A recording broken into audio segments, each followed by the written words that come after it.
You're listening to the Brutally Delicious podcast, and this is Lasse and Janne from Candlemass.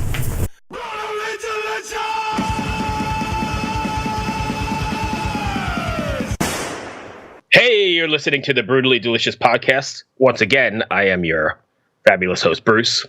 And I'm the asshole on the other side of the mic. My name is Chris.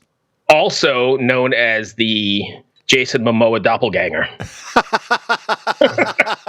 Let me just put that out there. I'm the Jason Momoa that was featured in the Super Bowl, the end of the Super Bowl ad. Right. No hair, right. And no arms and no muscles. Yeah, that's me. I'm that Jason Momoa. Right. I'm the other one in case you get us confused. Anyway, today we've got a great show in store for you. We've got Grammy-nominated Candlemass, who, again, from the 70,000 Tons of Metal series, dude, they slayed that pool deck. It was unbelievable. It's unbelievable that you're getting to interview Grammy-nominated metal bands on a cruise ship that I got you on. Right. That I didn't go. And you haven't even heard the interview yet. No, I haven't, because I'm that important. This guy just fucking uses me and abuses me all day long. Right. All right, you ready? Here's another one for you. Okay. Make You See Stars. I get walked on by stilettos, and I like to be watched. Hollywood Boulevard. Oh, close. How about the red carpet? We'll take that. You took the high road again. Is this all still part of your citizenship stuff? You got to be nice? I got to be good. I got to behave myself, man. I know that freedom of speech and freedom of expression is a big thing in the U.S., but it is for American citizens. I'm not sure how it works for me being an immigrant. So, right. I got to be nice. Yeah, I get it. And I'm always nice. I'm a good community citizen. There you go. Yeah. But it is really cool that we got to speak, or I got to speak with the guys from Candlemass, because it's not every day you get to speak with Grammy-nominated people. Yeah. And I know they were up against some tough competition, and they lost to a band that I didn't even think should have been in the... fucking get me started. I don't even think should have been in the Metal Grammys. But, at least they were nominated, which I think is, think about all the metal records that come out and think about how it gets no recognition, really, in the grand scheme of things, and at least they were nominated. That's a pretty big thing, I believe. Yeah.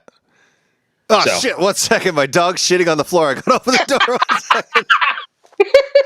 You want to go inside? Let's go. Come on. Let's go. I caught him before anything came out. He pawed at me, and I was like, leave me alone. And then I went to look at him, and he was getting ready in the sit-down pose. I'm like, fuck, no. The good news is we could call it here because we got two of them, and I just need them for Monday, so we're good. We can do the other two another time. No, we're good. Are you sure? All right. Yeah, just put him outside. He's fine. Okay.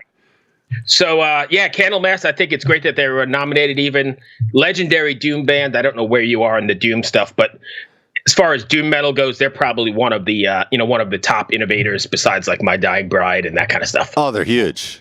Yeah. So, and like I said, I couldn't believe it. I got out to the pool deck and I was like, holy fuck, are these guys good? Well, and the sound on that pool deck is something to experience.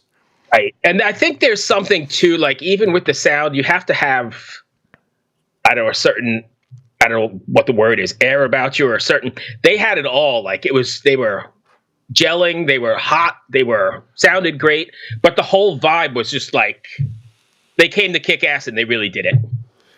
I hear what you're saying. I've seen a few acts on that pool deck. Like Anthrax was one. My God. One of the best nights ever, yeah. That was unbelievable. Arch Enemy one set up there.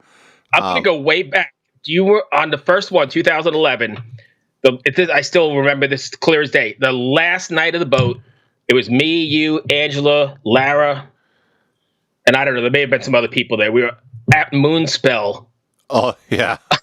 On the main pool deck. It was like 2 a.m. There was like this mist coming out over the ocean, and it was so fucking magical. Yeah, it was amazing. Yeah. Yeah. And then another one, which happened last year, which is something I will never, ever forget as long as I live, is watching Max and Igor do the Return to the Roots set. You're a bastard. I wasn't there. Oh my God. It was like, I had never really understood that band before. Like, I got that people liked them and they were popular, but I didn't really understand it. And then I saw that and I was just like, holy fuck, these guys started so many genres of metal. Like, I was just like, they started like all of this. Oh, it was, my mind was just, it was blown. I've interviewed Max before. He's a very intense dude, but he's great. Nice. Yeah, he seems like a nice guy. Super nice, but like super intense about what he does. And even in the interviews, he's like super. So here's a really funny story before we get into this. We got time for a quick story? Yeah. So I always ask, like, what's the craziest, thing you've signed or craziest whatever. And I got to Max one day, and his story is, I guess he's real big into like serial killer history. Oh, fun. Like, him and his wife, they like watching a lot of serial killer dramas and whatever. Anyway, somebody brought him the receipt from a refrigerator purchased at Sears by Jeffrey Dahmer that he kept the bodies in. Oh my God. They framed it for him and brought it to like a meet and greet. Oh, just thinking about that, my gut is like, oh. That's a crazy, crazy story. Yeah, it is. Yep. So who do we have from Candlemass today? Let's just go with, we got Candlemass because I don't remember. It was a couple weeks ago and I may have been drinking or not. Bruce may have been drunk. All right. So at any rate, after my little Jeffrey Dahmer story, let's go ahead and talk to the guys in Candlemass and see what they had to say. Again, this was just before the Grammys, so we talked a lot about that, or a little bit about that anyway, and they had a lot to say. So let's get them on the line. What an honor! Right. So I don't know. Have you guys ever done one of these cruises before? No. Yes.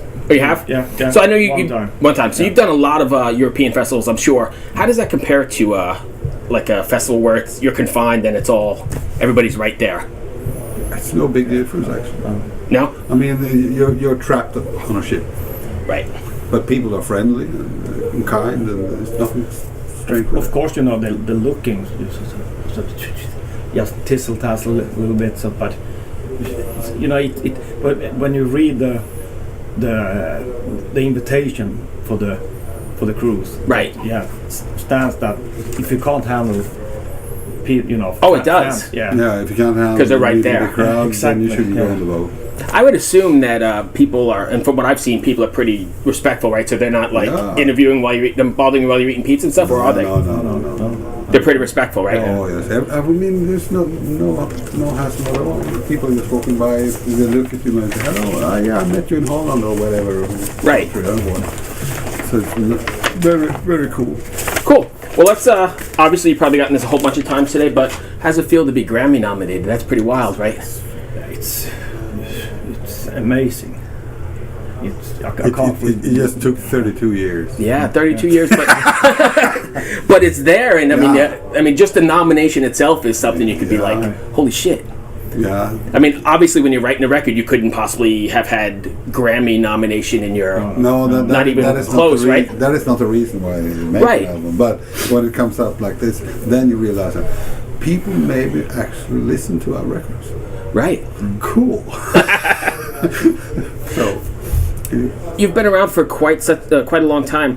Do you find it difficult not writing for lack of a better word, like the same record, not rehashing everything you've done before? Leif, the bass player, he's doing all the songs. He's writing all the songs, and he has the vision, big visions and everything. So if he comes up with a riff that reminds us of something else that we've already been doing, we tell him, well, that we cannot have that kind of riff. Right. Oh, no, he goes, and then he'll be back 2 days later. Goes, I've made a new riff now. Right. So it's like because I imagine after doing it for so long, it's tough to keep reinventing yourself, right? Yeah, but because that's what every album is a reinvention, right? I think Leif's brain is like split it up in like four different pieces. One part is Candlemass, one part is Doomsday Kingdom, Crooks, and Avatarum, for example. Mm-hmm. And it's his He's capable of splitting that. Splitting that up so the Doomsday Kingdom doesn't sound like Candlemass. Right. Or Crux, for example. You know, he's very, very good at that. Okay. Yeah. You guys are kind of like the, for lack of a better word, the forefathers of the Doom sort of godfathers. I don't know what the word you want to use.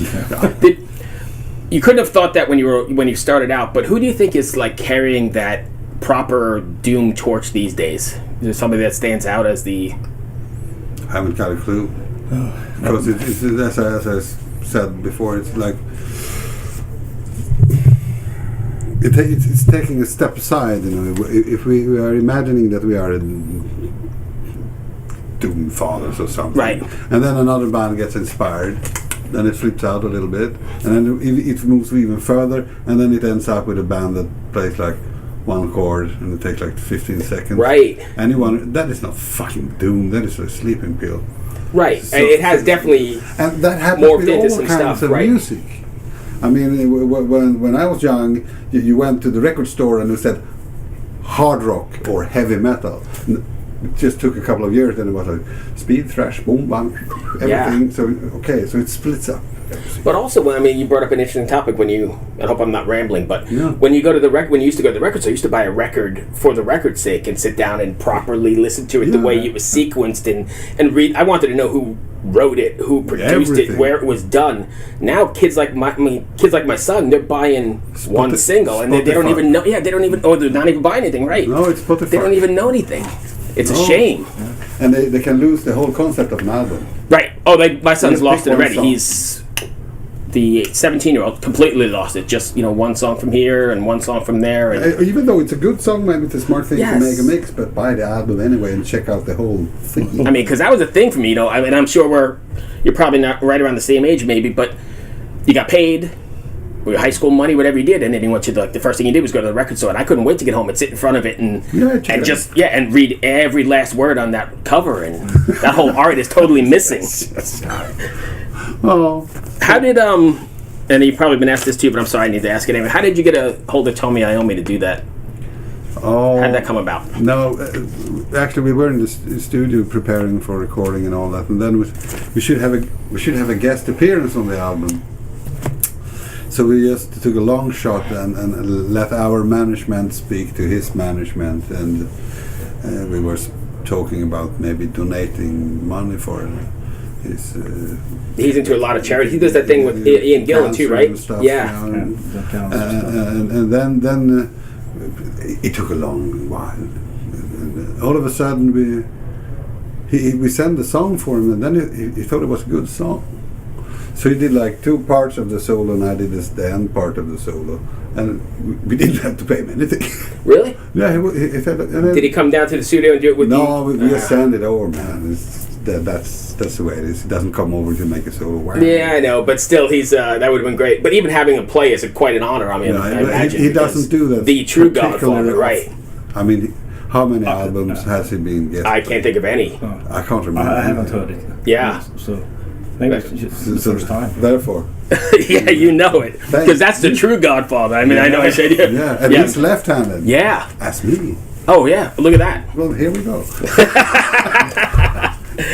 Let's see what else I got. So, you guys have gone through quite a bunch of lineup changes. Do you feel like you have a pretty good lineup now? Yep. Yeah, we have a good lineup now. We only change vocalist every 6th year.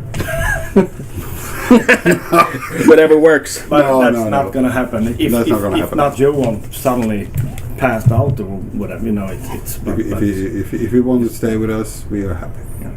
Because now the circle is completed. As Yeah. it started. And Grammy nomination. So we're at the top of the end. You can't. That's the total. I would be dropping that if I was you. I'd be dropping on everything. That's the cherry on top of the cake, right? Yeah, kind of. Yeah. Next year at this time, you could be holding the trophy. Oh, yes. Thank you. Right. What do you guys got planned after this? Milan. Well, we're playing Milano, and then we are going to Los Angeles to see what happens. And then we're doing a theater gig in Stockholm where we play like 2 days in a row with 2 different sets. And Oh, really? Stuff Yeah. with It's sitting audience. sitting audience where it's a break in the middle and then turn on the banner. Ding, ding, ding, Oh, yeah. ding. Yeah, like Now Go it's get popcorn part and then 2. come back. Yeah, But like yeah. a theater. Right. So it's gonna be, So that's going to be cool. And then we have the Houston gig in April. So more one-offs than touring? No touring. Yeah, too much. Yeah, you just get older. I know. So I mean, it's better to if you can fix like 2 or 3 weeks maximum in a row, Right. and try to do festivals and cut in some good clubs. If you go as far as you go to America, or Right. So that's another thing. Otherwise, we just like to do big festivals and then try to maybe do 2 gigs in a weekend or something. Okay. So last one, I know you probably couldn't imagine this, but did you ever imagine you'd still be doing this 30, 40 years later? I don't know how many years it is. It's quite around, right around there, right? 32 years. Yeah, 30 something. Did you ever imagine you'd still be doing this? Well, actually, I have, because we have always been good friends, and we have never had any bigger arguments around the classical theme, money and ownership and blah blah. Because we have already settled that thing up. This is how it works, and we have a good manager and a management that makes sure that everything goes by the book, no troubles. Everybody gets we know what we get. Right, nice and smooth. Right. So we don't have to argue about it. So we just have to play the fucking music. So with that being said, then was there a plan B? Like, were you planning on being a plumber if this didn't work out? Were you just like all in from the get go? Yeah, we have a day job. Yeah. I am a caretaker at what do we call it? We're a caretaker in buildings. Gotcha. Yeah, taking care of keys and stuff, and he builds cranes. Yeah. Tower cranes. That's pretty amazing stuff. And Not that you guys are gonna, but like that's the sort of the thing. You can't really, because people are buying Spotify and singles for 99 cents, right? There's not that much money left. No, but the thing is, but if you put, it's a dangerous thing to put your whole economy into the musical bowl, because then you will probably ending up playing because you have to. Right, not because you want. And we're playing because we want to. Right, and there's a huge difference. Yeah, and people see that we're having fun. Yeah.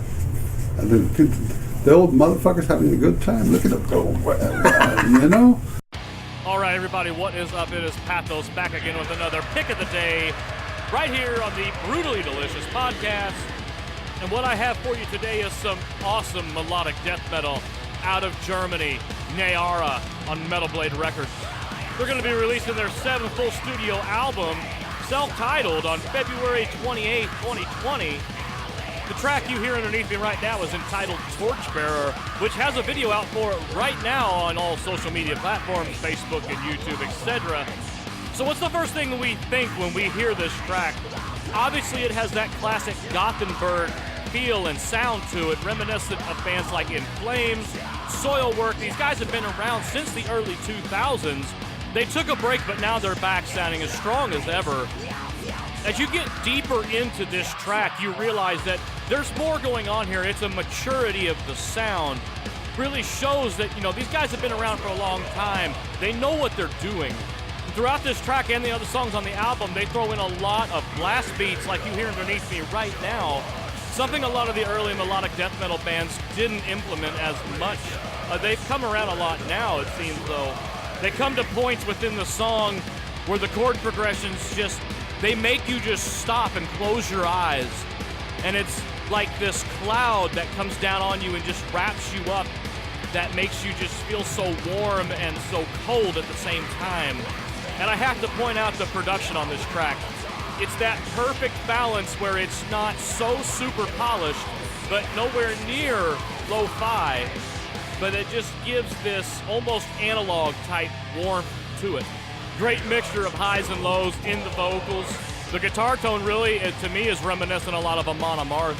Once again, this is their track Torchbearer for their self-titled album coming out February 28th, 2020 on Metal Blade Records. If you guys remember this band from a while back, if you're just now discovering them now, go show them some love, go give them a like, go give them a follow, subscribe. They got all kinds of awesome merchandise available already for a pre-order for this album. Until next time, this is Pathos with his pick of the day on the Brutally Delicious podcast.